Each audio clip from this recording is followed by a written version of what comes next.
Hello, good morning. I am Alejandra No, and I'm in charge of recruiting personnel at Prodenai. How do you feel?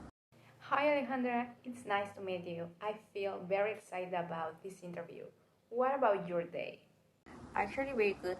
Thanks for asking. Well, Rebecca, we have read your CV and we want to evaluate you and know a little more about you. It will be a talk where I will ask a little about your skills and experiences. Firstly, tell me, why did you decide to become a lawyer? To be able to collaborate with social welfare in defense of justice, representing both people and organizations of different kinds, and in this way be part of a positive change in society and in the system. Excellent. Now, tell me, what do you think are your main skills in the legal field? From my perspective, I have excellent research, writing and analytical skills, logical thinking, ability to solve problems quickly, work under pressure, and meeting deadlines. Rebecca, tell me, what are your goals? My personal goal at this time is to promote the importance of the rights of minors for an improve in society. Now, speaking of professional goals, being an opinion leader and moving up at work. If it's possible, I would like to know, why did you leave your previous job? I'm not gonna lie, the work was very good, but I felt that it was not enough for me.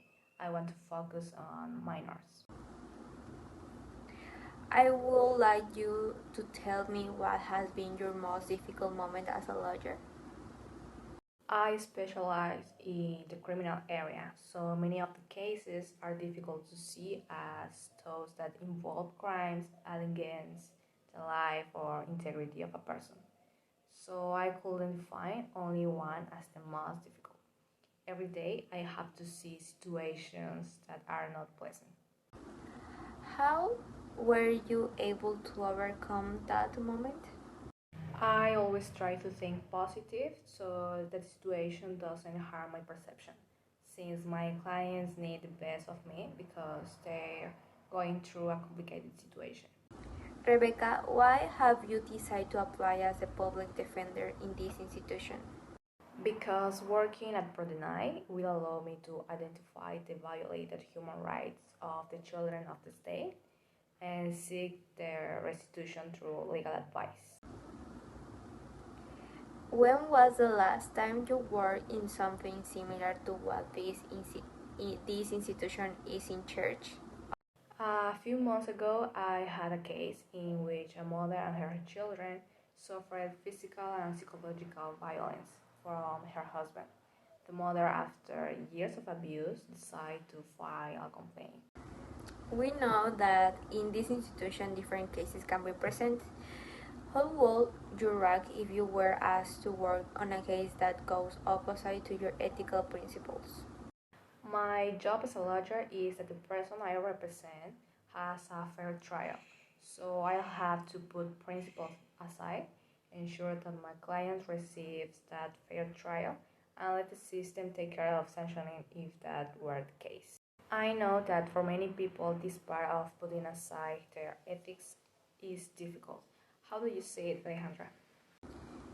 I agree with you. As a lawyers, we have to seek justice for our clients, and I also think that sometimes we can assign the case to a colleague so that he can better develop the case.